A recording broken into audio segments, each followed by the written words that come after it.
Assalamu alaikum warahmatullahi ta'ala barakatuh yan uwa, barkamu da sake saduwa a wannan sabon bidiyo. A cikin wani kawo muku muhimman application. Yau mun zo muku da wani application wanda kwata-kwata bai ma kai MB ɗaya ba, domin kuwa wannan application din kilobyte ne. Ba zai damu wayar ka ba, sannan kuma bai ma da nauyi, sannan ba ma ya amfani da data. Na san dan uwa zai so ya san wannan wani irin application. Takaicen takaicewa bayanin wannan application din, wato a wani lokacin zaka ga mun dauki wayar mu mun goge wani abu ko bidiyo ko hoto ko application ko dai wani abu makamancin haka. Wannan application din idan ka saka shi akan wayarka zai dinga bibiyan wannan duk abubuwan da ka goge tun daga shekarun baya.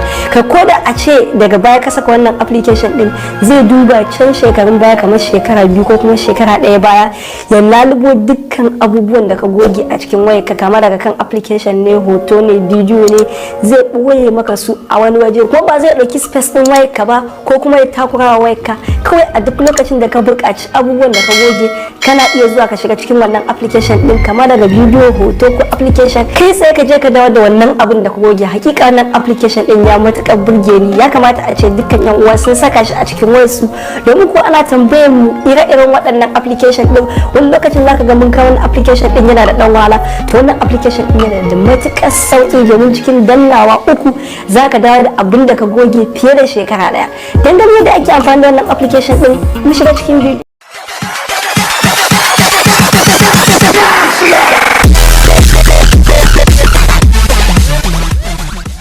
Bayan ka soke application ɗinka shine kamar haka, gashi nan kana danna shi. Wannan application ɗin yana da matuƙar sauƙin koyo, sannan yana da matuƙar daɗin amfani.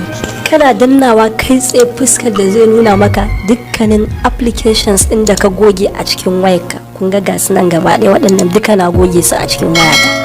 Kai tsaye zai nuna maka idan wai kama ba ta da recycle din, kai tsaye zai nuna maka shi. Sannan ga nan wajen in ka danna dukkan wasu hotuna da ka goge tun daga wannan watan har zuwa shekarun baya, in dai a cikin wayan nan ne duk sai ya dawo da su. Idan ka tafi a hankali a hankali a hankali a haka, kun ga hotunan waɗanda na goge. Idan ka kalli can wajen image din zaka ga na goge hoto kusan 900 da kusan 6.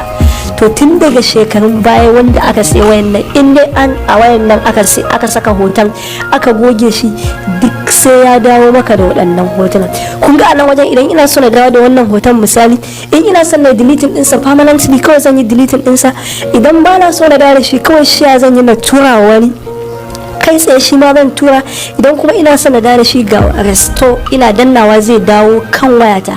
Haka ma idan bidiyo ne, duk bidiyon da aka dauka aka goge a cikin wannan wayar da wannan application din, shi ma duk zaka dawo da su kaf ɗinsu, amma sai ka bude wato ainihin network sannan zaka dawo da su. Idan audio ne, ta iya yiwa ka goge wani music din ko kuma wani sound din ko wani abin nan din, shi ma duk abin da ka goge zaka dawo. Wannan application din yana da matukar kyau, ya matukar burge mu. Da haka ina ba yan uwa shara da su ɗauko shi su saka shi a cikin wayarsu, domin kuwa zai amfane su. Wannan application din yana da matuƙar kyau.